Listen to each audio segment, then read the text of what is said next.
Radhe Radhe friends. मैं आप सबका आपके अपने चैनल भक्ति विद मितु में स्वागत करती हूँ। माँ दुर्गा आप पर और आपके परिवार पर सदा कृपा बनाए रखे। हम नवरात्रि स्पेशल में रोज दुर्गा सप्तशती का पाठ सुन रहे हैं। आज की इस वीडियो में दुर्गा सप्तशती के 7वें अध्याय चंडमुंड का वध व 8वें अध्याय रक्त बीज का वध, 9वें अध्याय निशुंभ वध और 10वें अध्याय में शुंभ वध की कथा कही गई है। यदि आपने इससे पहले की कथा नहीं सुनी है तो आप इस कथा के सुनने के बाद उस कथा को भी सुन सकते हैं।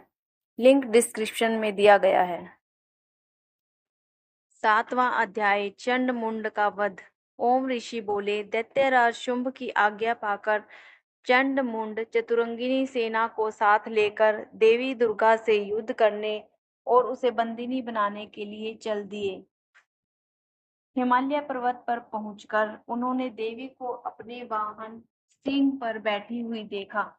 वे सब धनुष उठाकर और हाथों में तलवार उठाकर देवी के समीप पहुंच गए। देवी ने जब चंडमुंड और असुर सेना को देखा तो क्रोध से उनका मुख काला हो गया, उनकी भ्रुकुटी चढ़ गई और उनके ललाट में भयंकर विस्तृत मुख वाली लाल आंखों वाली काली देवी प्रकट हुई। वह अपने हाथों में तलवार और पाश लिए हुई थी। वह विचित्र घड़क धारण किए चीते के चर्म की साड़ी तथा नरमुंडों की माला धारण किए हुई थी। उनका भयानक शुष्क शरीर केवल हड्डियों का ढांचा था, जिससे वह अत्यंत भयंकर जान पड़ती थी। उनका मुख विशाल था, जीभ लपलपाने के कारण वे और भी डरावनी लग रही थी। आंखें अंदर की ओर धंसी हुई थी और लाल हो रही थी। उनकी भयंकर गर्जना से संपूर्ण दिशाएं गूंज रही थी। कालिका देवी बड़े वेग से दैत्यों की सेना पर टूट पड़ी और उनका भक्षण करने लगी। वह पार्श्व वृक्ष को अंकुशधारी महावतों, हाथियों पर सवार योद्धाओं पर घंटा सहित हाथियों को एक हाथ से पकड़ पकड़ कर अपने मुंह में डाल रही थी। इसी प्रकार वह घोड़ों, रथों, सारथियों व रथों में बैठे हुए सैनिकों को मुंह में डालकर भयानक रूप से चबा रही थी।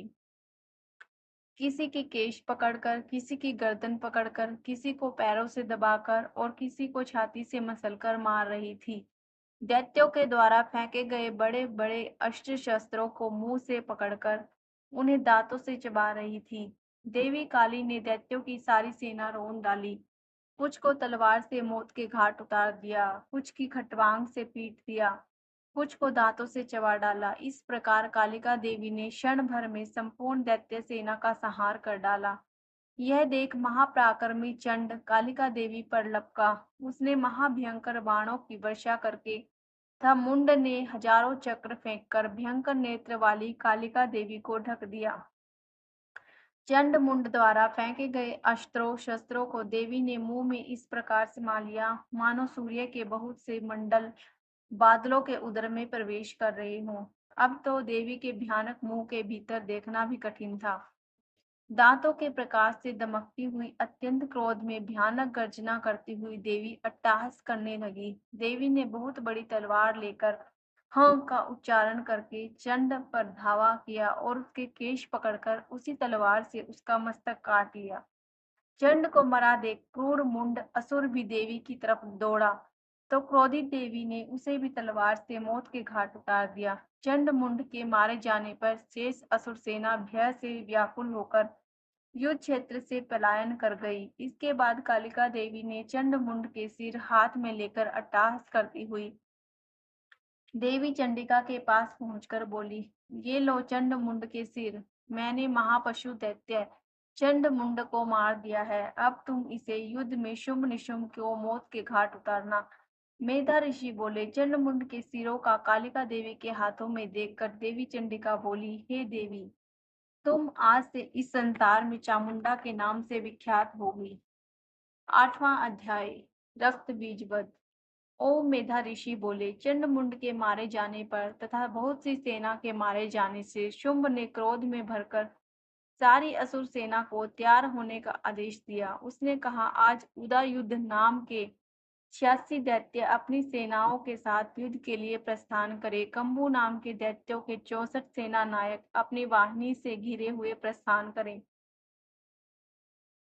कोटिवीर्य नामक 50 सेनापति तथा धूम्रकुल नाम के 100 सेनापति भी युद्ध के लिए प्रस्थान करें। कालका दोहर मयूरवंशी तथा कालवंशी असुर युद्ध के मैदान में पहुंचे।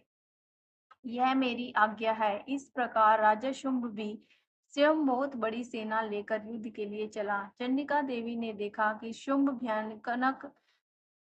भयानक सेना लेकर आ रहा है, तो उन्होंने अपने धनुष से टंकार करके पृथ्वी और आकाश के मध्य भाग को गुंजा दिया।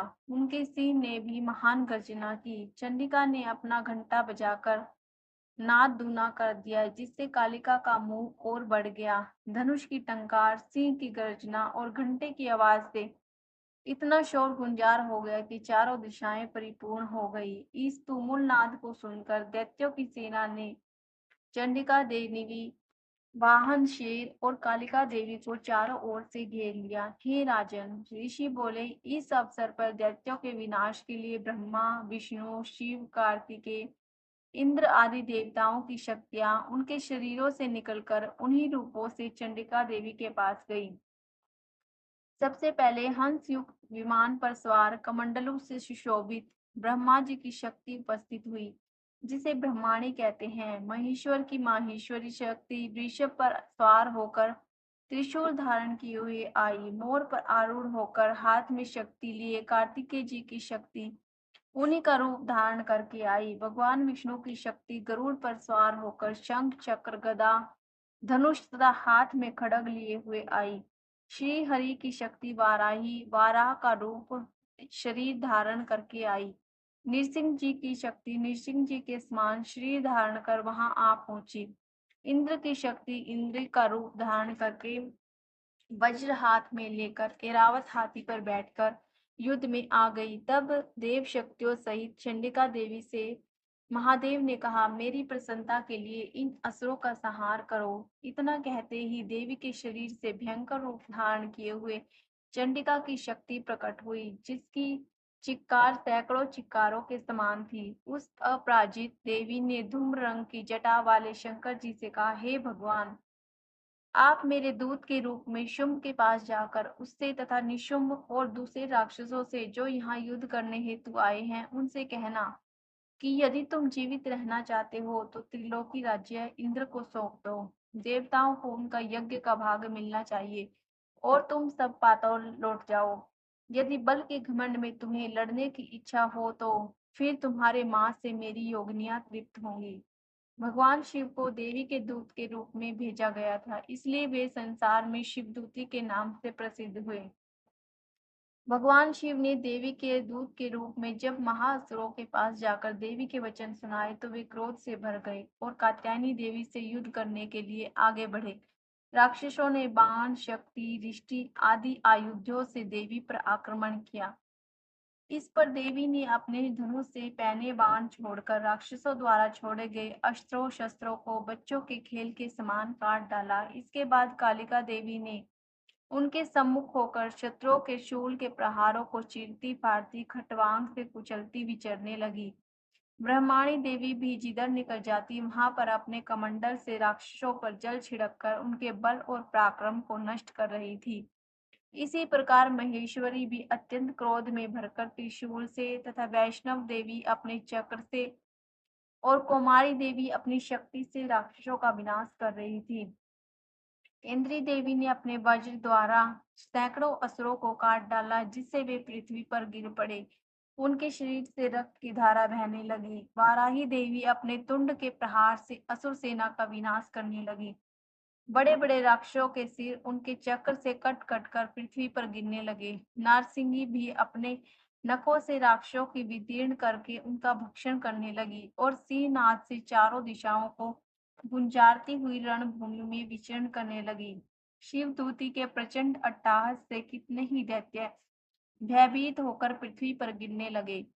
उनके गिरते ही वह उनका भक्षण कर जाती थी। इसी प्रकार क्रोधित मातृगणों द्वारा अनेकानेक उपाय से बड़े बड़े राक्षसों को मरते हुए देखकर राक्षसी सेना भाग खड़ी हुई। सेना को भागते देखकर रक्त बीज नामक महापराक्रमी असुर क्रोध में भरकर युद्ध के लिए आगे बढ़ा। रक्त बीज की विशेषता थी कि उसके शरीर से रक्त की बूंदें जैसे ही पृथ्वी पर गिरती थी, तुरंत वैसे ही शरीर वाले बलवान दैत्य पृथ्वी से उत्पन्न हो जाते थे। रक्त बीज हाथ में गदा लेकर इंद्र शक्ति इंद्री के साथ युद्ध करने लगा। जब इंद्र ने अपने वज्र से रक्त बीज को मारा तो रक्त बीज के शरीर से बहुत सा रक्त निकलकर पृथ्वी पर गिरने लगा और उससे उसी के समान रूप तथा पराक्रम वाले योद्धा उत्पन्न हो गए। इस प्रकार रक्त बीज के रक्त से उत्पन्न दैत्य मातृगणों के साथ घोर युद्ध करने लगे। इस पर देवी ने वज्र प्रहार से रक्त बीज का सिर काट दिया तो उसके शरीर से जो रक्त बहा उससे हजारों राक्षस पैदा हो गए। वैष्णव शक्ति ने चक्र द्वारा रक्त बीज को मारा तो उसके शरीर से जो ही रक्त बहा तो उससे हजारों उसी के समान महाअसुर पैदा हो गए, जिससे सारा संसार भर गया। इससे देवता भयभीत हो गए। देवताओं को डरा हुआ एवं उदास देखकर तब चंडिका देवी ने काली देवी से कहा, हे चामुंडे, तुम अपना मुख विस्तार से फैला लो। मेरे शस्त्र प्रहार से गिरते हुए रक्त को अपने मुख से पीती जाओ। इस प्रकार रक्त से उत्पन्न असुरों का भक्षण करती हुई भ्रमण करोगी तो रक्त बीज का संपूर्ण रक्त समाप्त हो जाएगा तथा रक्त के पृथ्वी पर न गिरने से नए राक्षस पैदा नहीं हो सकेंगे। इस तरह काली देवी को समझाकर देवी दुर्गा ने रक्त बीज पर त्रिशूल से प्रहार किया। तत्काल ही देवी काली ने रक्त बीज के रक्त को अपने मुख से पी लिया। उसी समय रक्त बीज ने देवी चंडिका पर गदा से प्रहार किया, परंतु उसके प्रहार का देवी पर कुछ भी असर नहीं हुआ। रक्त बीज के शत विशत शरीर से बहुत सा रक्त बहने लगा, परंतु उसके रक्त को पृथ्वी पर गिरने से पहले ही काली ने अपने मुंह में ले लिया। तदंतर देवी चंडिका ने रक्त बीज को वज्र, बाण, खड्ग तथा रिष्टि इत्यादि से मार डाला। इस प्रकार रक्तहीन होकर रक्त बीज पृथ्वी पर गिर पड़ा। रक्त बीज के पृथ्वी पर गिरते ही वह रक्तहीन हो जाने के कारण मर गया। रक्त बीज के मरते ही देवता अत्यंत प्रसन्न हुए। मातृशक्तियां उन महाअसुरों का रक्त पी पीकर मदोन्नत होकर नाचने लगी। 9वां अध्याय निशुंभ वध। ओम राजा बोले, हे ऋषि श्रेष्ठ, आपने रक्त बीज के वध से संबंध रखने वाला देवी चरित्र का यह अनोखा महात्म्य मुझे सुनाया। रक्त बीज की मृत्यु के बाद शुंभ निशुंभ दैत्यों ने क्या किया, यह मैं आपसे जानना चाहता हूँ। ऋषि बोले, रक्त बीज के मारे जाने पर शुंभ निशुंभ क्रोध में भर गए। दैत्यों की प्रधान सेना को लेकर निशुंभ देवी से युद्ध करने आया। महापराक्रमी शुंभ भी सेना सहित चंडिका देवी को मारने के लिए आगे बढ़ा। शुंभ और निशुंभ का देवी से घोर युद्ध हुआ। दोनों भाई शुंभ निशुंभ देवी पर इस प्रकार बाणों को छोड़ने लगे मानो वे मेघ वर्षा कर रहे हों। देवी ने असुरों द्वारा छोड़े गए बाणों को अपने बाणों से काट डाला और अपने शस्त्रों की वर्षा से उनको चोट पहुंचाई। निशुंभ के तेज धार वाली तलवार और चमकती ढाल लेकर देवी के वाहन सिंह के मस्तक पर वार किया। इस पर देवी ने क्षुप्रग नामक बाण से निशुंभ की तलवार काट डाली और उसकी ढाल के, जिसमें 8 चांद लगे थे, टुकड़े टुकड़े कर डाले। ढाल और तलवार के कट जाने पर निशुंभ ने शक्ति का प्रहार किया, जिसके देवी ने अपने चक्र से 2 टुकड़े कर दिए। निशुंभ मारे क्रोध की जल भून गया और देवी पर शूल से वार किया, परंतु देवी ने अपने मुक्के से शूल को चूर चूर कर डाला। इसके बाद देवी पर उसने गदा से प्रहार किया। देवी ने त्रिशूल से गदा को काट दिया। अब वह फरसा लेकर देवी की ओर लपका। देवी ने अपने तीखे बाणों से घायल कर दिया। अपने भयानक पराक्रमी भाई निशुंभ के घायल हो जाने पर शुंभ क्रोध में भर गया और देवी अंबिका को मारने के लिए दौड़ा। शुंभ रथ पर बैठा था। उसकी 8 भुजाएं थी, उनमें भयंकर शस्त्र शोभायमान थे। वह अपनी भुजाओं से सारे आकाश को ढांककर शोभायमान हो रहा था। देवी ने शुंभ को देखकर शंखनाद किया और अति धनुष की प्रत्यंचा का शब्द किया। अपने घंटे के शब्द से चारों दिशाएं भर दी, जिसकी आवाज से असुर सेना का तेज नष्ट हो गया। देवी के सिंह ने भी अपनी दहाड़ से जिसे सुन बड़े बड़े बलवानों का मत चूर चूर हो जाता था। आकाश, पृथ्वी और दसों दिशाओं को पूरित कर दिया। इसके बाद आकाश में उछलकर काली ने अपने दांतों और हाथों को जमीन पर पटका। उसका ऐसा करने से ऐसा शब्द उत्पन्न हुआ कि पहले के सारे शब्द शांत हो गए। शिवदूती ने असुरों में भय उत्पन्न करने के लिए अट्टहास किया, जिसे सुनकर सब राक्षस घबरा उठे और शुंभ क्रोध में भर गया। देवी अम्बा ने शुंभ से कहा, अरे दुष्ट, खड़ा रह, खड़ा रह। इस पर आकाश से सभी देवता जय हो बोल उठे। शुंभ ने वहां आकर ज्वालाओं से युक्त एक भयंकर शक्ति छोड़ी, जिसे देवी ने अपनी मोहल्लका नामक शक्ति से काट डाला। इस पर शुंभ ने सिंहनाद किया, जिससे तीनों लोग गूंज उठे और सिंहनाद का इतना घोर शब्द हुआ कि उससे पहले के नाद को दबा दिया। शुंभ द्वारा चलाए गए बाणों को देवी ने और देवी द्वारा चलाए गए बाणों को शुंभ ने काट दिया। क्रोध में भरकर देवी चंडिका ने शुंभ पर त्रिशूल चलाया, जिससे मूर्छित होकर वह पृथ्वी पर गिर पड़ा। जब उसकी मूर्छा दूर हुई तो वह हाथ में धनुष लेकर देवी अम्बा, देवी काली तथा सिंह को घायल करने लगा। इसके बाद शुंभ ने 10,000 भुजाएं धारण कर चक्रादि आयुधों से देवी को आच्छादित कर दिया। दुर्गम विपत्तियों का विनाश करने वाली दुर्गा ने क्रोध में भरकर उन सब चक्रों तथा बाणों को अपने चक्र तथा बाणों से काट डाला। असुर सेना से घिरा हुआ निशुंभ बड़ी तेज से गदा लेकर देवी पर लपका। निशुंभ के आते ही देवी ने तीक्ष्ण धार वाले खड्ग से उसकी गदा को काट डाला। अब निशुंभ ने त्रिशूल लेकर आक्रमण किया, तो देवी दुर्गा ने वेग से अपने शूल से निशुंभ का वक्ष स्थल छेद डाला। शूल से विदीर्ण हो जाने पर निशुंभ की छाती से एक दूसरा महाबली एवं पराक्रमी पुरुष खड़ी रह कहता हुआ निकला। उसको देखकर देवी ने बड़ी जोर से ठहाका लगाया। अभी वह निकलने ही भी नहीं पाया था कि देवी ने उसका सिर काट दिया। सिर के कटते ही वह पृथ्वी पर गिर पड़ा। इसके बाद सिंह दहाड़कर अश्वों का भक्षण करने लगा। काली और शिवदूती भी राक्षसों का रक्त पीने लगी। कौमारी की शक्ति से कितने ही महादैत्य नष्ट हो गए। ब्रह्मा जी के कमंडल के जल से कितने ही असुर समाप्त हो गए।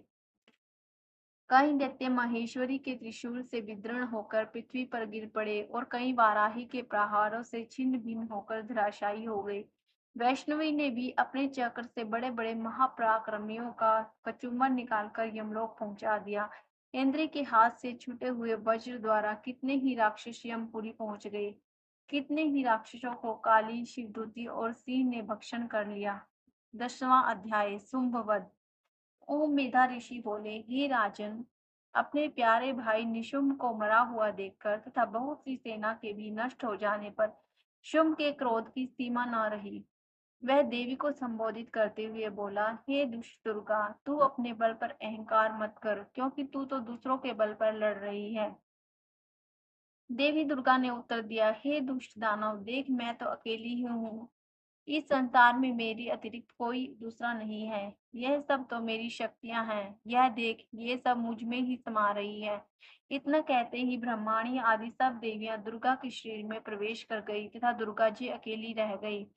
देवी बोली, मैं अपनी विभूति से अनेक रूपों में यहाँ प्रकट हुई थी। उन सब रूपों को मैंने समेट लिया है। अब मैं युद्ध के मैदान में अकेली खड़ी हूँ। तू भी यहाँ स्थिर भाव से ठहर। ऋषि बोले, तब देवताओं और राक्षसों के देखते देखते देवी और शुंभ में भयंकर युद्ध छिड़ गया। देवी दुर्गा ने सैकड़ों अस्त्र शस्त्रों का प्रयोग किया। शुंभ ने भी भयंकर अस्त्र शस्त्र चलाए। उनके इस भयंकर युद्ध से तीनों लोग कंपायमान हो गए। देवी द्वारा छोड़े गए अस्त्रों को शुंभ ने अपने अस्त्रों से काट दिया। इसी प्रकार शुंभ द्वारा चलाए गए अस्त्रों को देवी ने अपनी भयंकर हुंकार से ही भस्म कर दिया।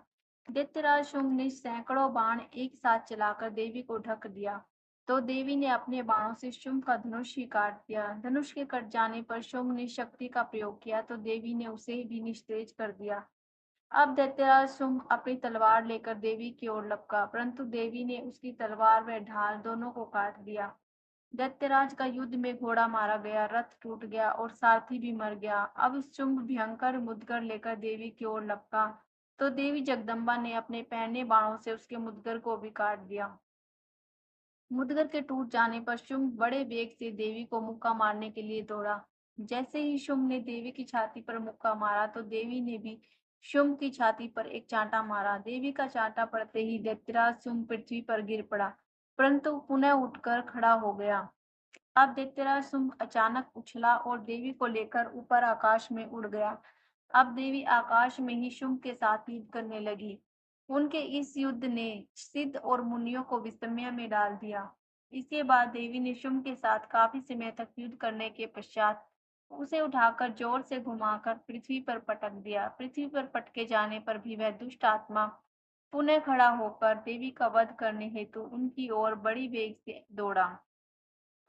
दैत्यराज शुंभ को अपनी ओर आते देख देवी ने त्रिशूल से उसकी छाती छेदकर पृथ्वी पर गिरा दिया। देवी के त्रिशूल से घायल होने पर दैत्यराज शुंभ के प्राण पखेरु उड़ गए और वह समुद्रों, द्वीपों तथा पर्वतों सहित समूची पृथ्वी को कंपायमान करता हुआ पृथ्वी पर आ गिरा।